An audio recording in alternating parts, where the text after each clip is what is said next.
oftentimes it's nice just to see what the range of motion is, how relaxed people are. You want to make sure that they're not activating their muscles. And so a good way to test it is just if you can shake it back and forth pretty easily, they're not holding on. If you can't, they are either really tight in the shoulder or they're holding on. And sometimes I've been doing this and I'll shake it and it doesn't shake very well. I'll let go of it and it stays in the air, so that means they're totally engaged with their muscles. And at that point, it's almost impossible for me to do any work on somebody that is not going to let it go. It's a fight to the finish. The muscles that are voluntary muscles typically do have a more difficult time relaxing.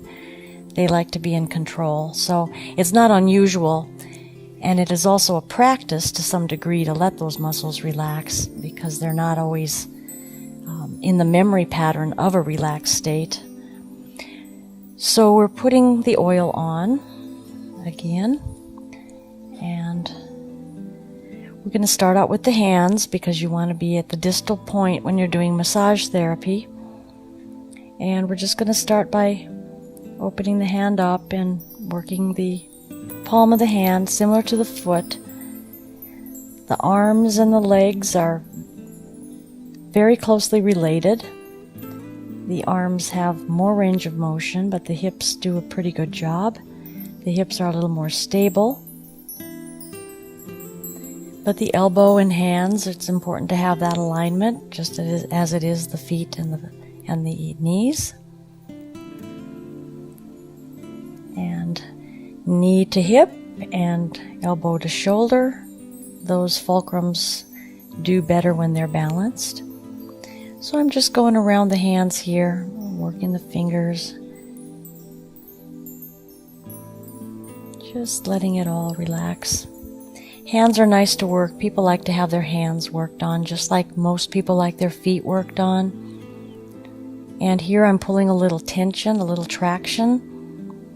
And you can get some range of motion here. You can tuck your fingers underneath here and give a little stretch. And sometimes you'll feel some of the wrist bones fitting back into place. They've been a little compressed, so you might feel some expansion in that area. And then again, up the arm, the same thing as the legs.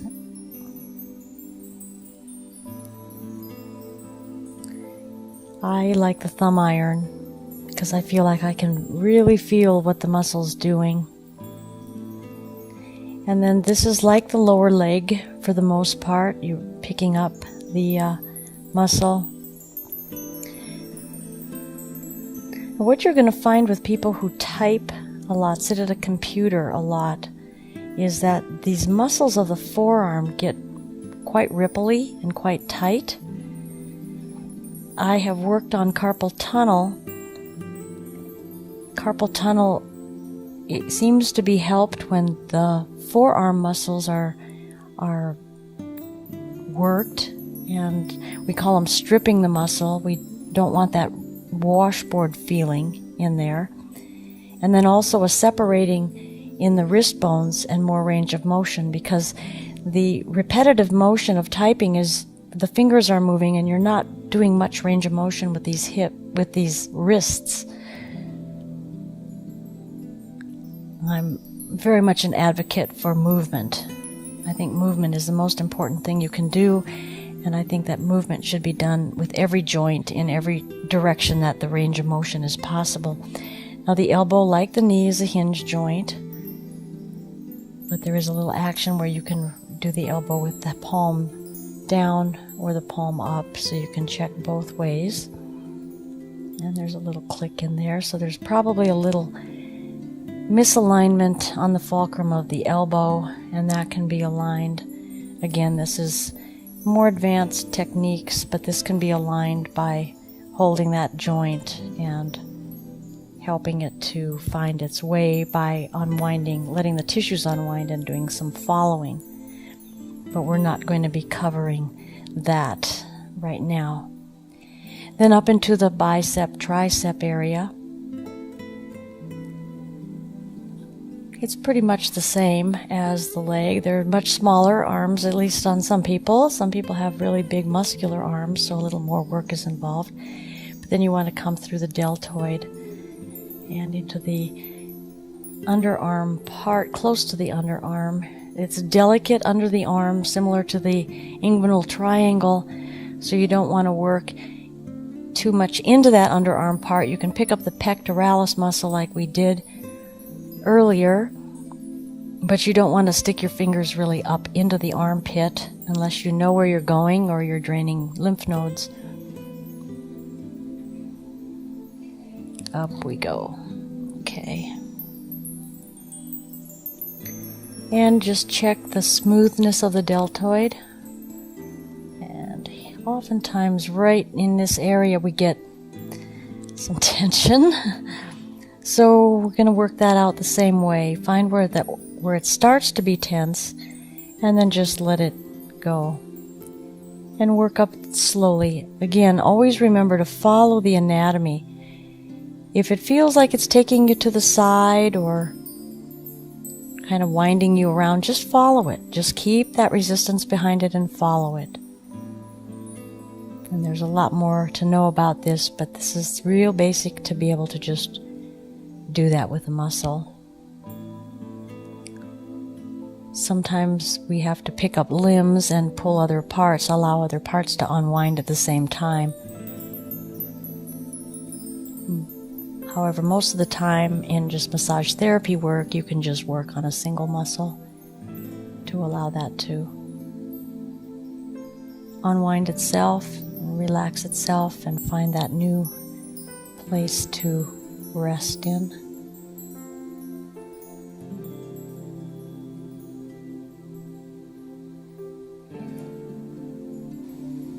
And there's still a little more work in here, but for the most part it's loosened itself up.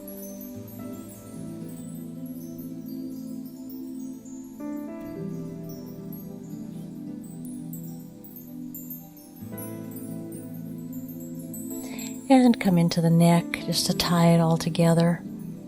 It's a nice thing to do.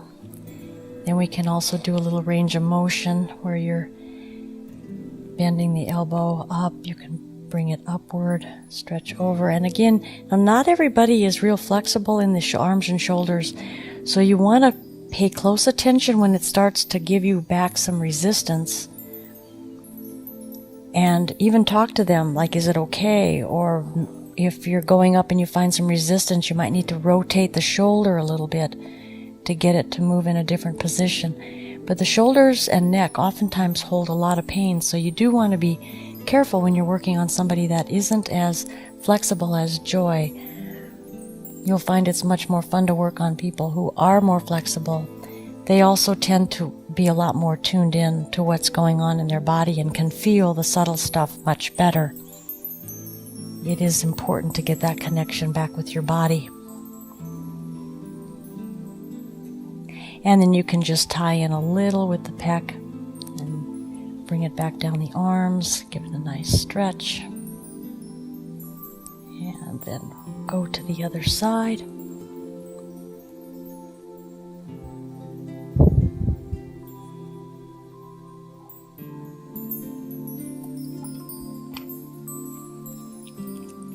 Apply the oil.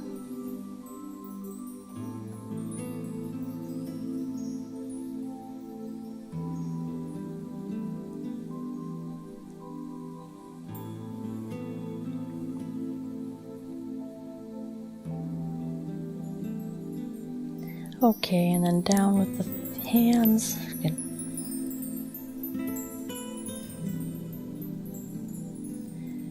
The thumb pad. And getting up into between each little finger.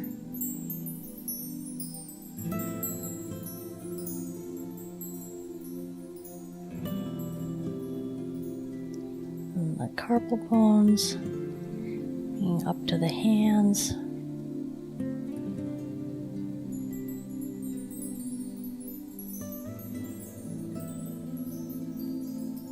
And each finger. And I'm not really on the bone, I'm on either side of the bone.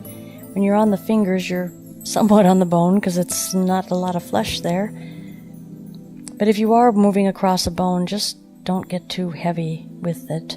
It's pretty impossible not to get on a bone from time to time, but you really don't want to massage the bone.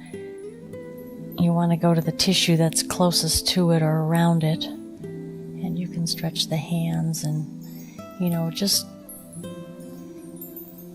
gently and rhythmically move from one muscle group to another. And then we'll go up the arm like we did on the other side. And she does not spend too much time on the computer. Her jobs take her to other activities, so there's not any kind of rippling in these forearms.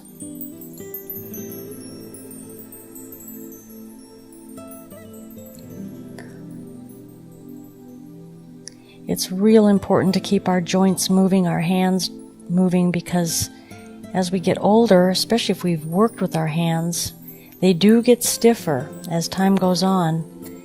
And if we don't use those joints in range of motion, they begin to fuse to a degree. So it's important to take it to the full range as much as possible and maintain that, so we have much more movement to our body as we grow older, and we're not so stiff, or we don't look like a chair that's walking. And these upper arms feel good. This doesn't have that same tension. A little bit right here.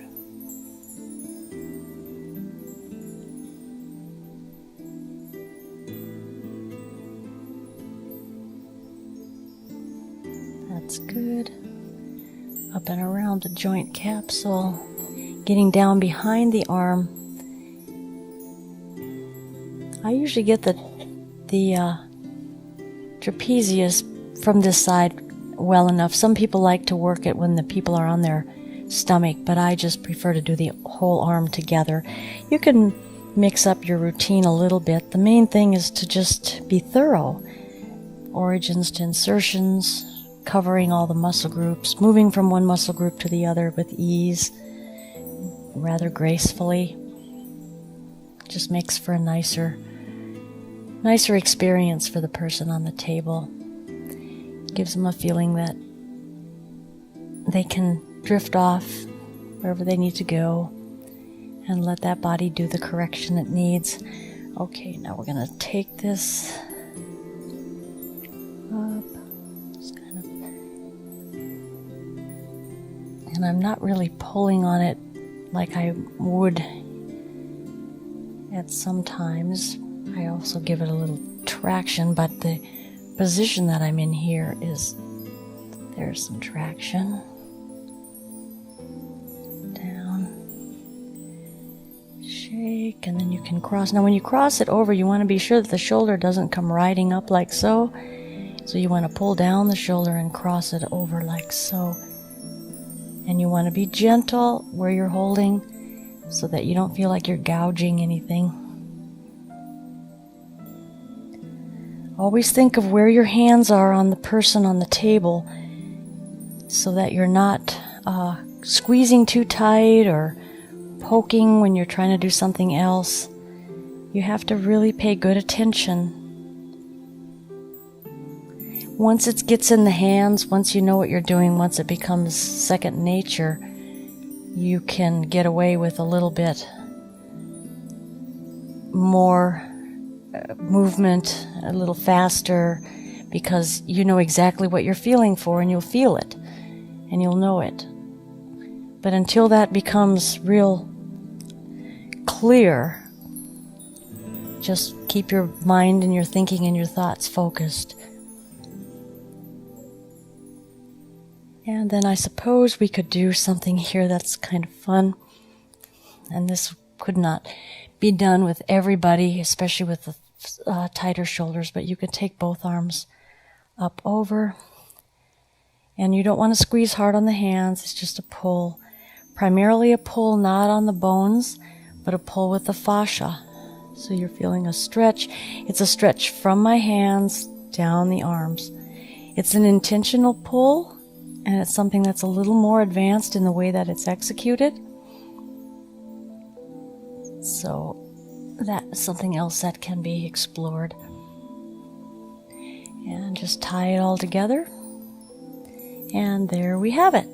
Okay, I'm going to show you a few other things just briefly. I'm not going to explain it too much, but there is a way to get to the shoulders and the upper arm from the back, from when they're laying on their back, on the back side. And that's by placing your hand underneath and positioning your hands wherever you feel some tension, and it's usually right along the scapula. And then you can begin to open that up. By the weight of the body, you can actually work sometimes releasing that upper back with a lot more efficiency because you have the weight of the body if you're using the muscle release techniques where you're unwinding the tissue. So that is something that you can do. And it's just a holding and finding it. Sometimes both arms are going to have to be underneath on the scapula. And you can actually lift them up a little bit like so. But you want to be sure where your hands are placed. And I like that little vibration kind of bouncing.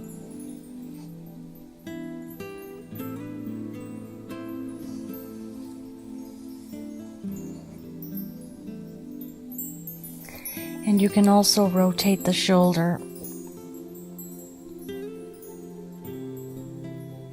from the up position, just getting into the shoulder and shoulder blade. And you can also focus in on that levator muscle.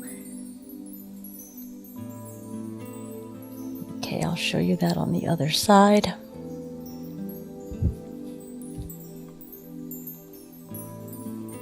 You're going underneath. Start with this hand only. So this hand is finding its way to where the tension areas are. Pads of the fingers. And as that's being lifted, you do a little pressure on that shoulder. And then there's things that go on here which I will explain in the advanced videos.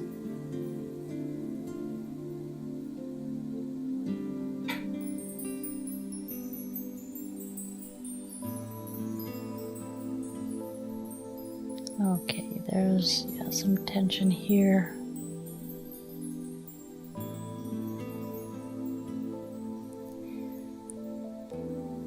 So this is a nice thing to add to the arms.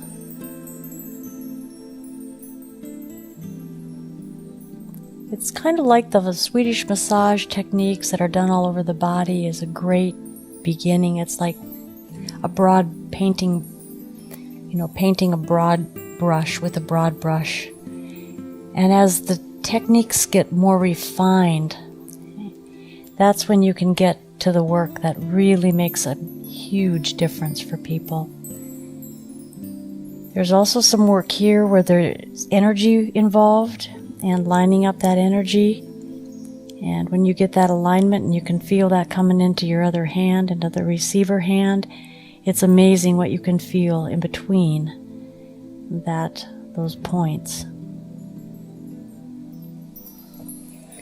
You can lift up the shoulders here. Find that area where you need to be. It's very obvious where you'll need to be. It'll show itself quite well. You'll feel a lot of difference when you do it like this as opposed to having them on their stomach and pushing forward. In my experience has seen that this has been far more effective. Okay, so here we're back at this position. You'll know where you're supposed to be. You can feel it unwind, you can feel it do things. And then when you get into other work, you'll know where the counter, muscles work in pairs. There's protagonists and antagonists, and they change roles. So to do these muscle unwinding, this fascial unwinding stuff, takes finding that opposite spot that's also in restriction, and then being able to energetically as well as subtly, working into the subtle anatomy, let it unwind. And when it's ready to let go, it'll let you know. You'll know when it's time to move. This also tends to develop. It tends to develop a therapist's intuitive senses too. The more subtle you begin to work, there's times that I'll be on a bone doing cranial work and I'll know exactly where that bone wants to go because it's like it's already shown me. So that helps me to know which side of the bone to put a little more resistance on and which side to free up. Well, there's never stopping learning. It always keeps going. Okay, I'm going to just finish up a little bit more. So that is the work there. You can also come under with both hands and just give some vibration.